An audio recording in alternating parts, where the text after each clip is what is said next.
collectif Jasmin est né au triste soir des votations contre les minarets.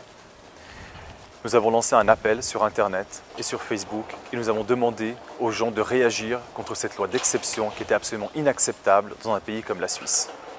Ce soir-là, il y a eu 2000 jeunes à Genève et 2200 jeunes qui se sont réunis à Lausanne pour dire non à cette loi absolument islamophobe et raciste.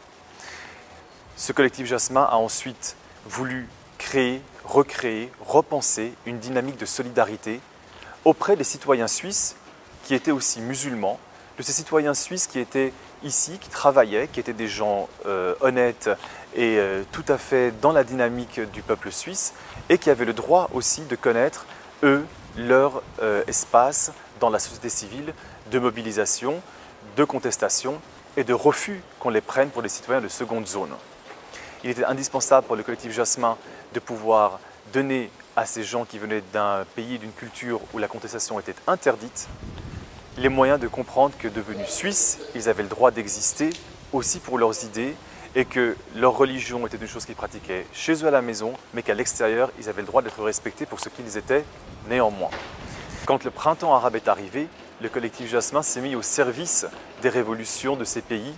et nous avons voulu informer et mobiliser la communauté suisse et les citoyennes et les citoyens suisses autour de l'idée que demander une liberté ailleurs était aussi pour nous un devoir et qu'on devait faire en sorte de pouvoir soutenir ces peuples qui étaient dans une situation absolument catastrophique et qu'il fallait absolument montrer notre soutien.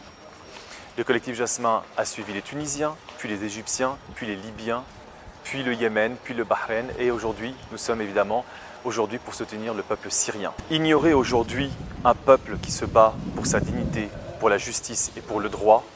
c'est prendre le risque de continuer à le voir souffrir, de continuer à le voir sortir dans la rue tant il est heureux de crier liberté et de se manifester de cette manière. C'est aussi prendre le risque de perdre un acquis de civilisation qui probablement un jour finira par nous arriver et on aura besoin du soutien de tous les peuples pour pouvoir mettre en avant nos droits et protéger nos enfants de ce qui nous attend à tous les niveaux, sociaux, économiques et évidemment politiques.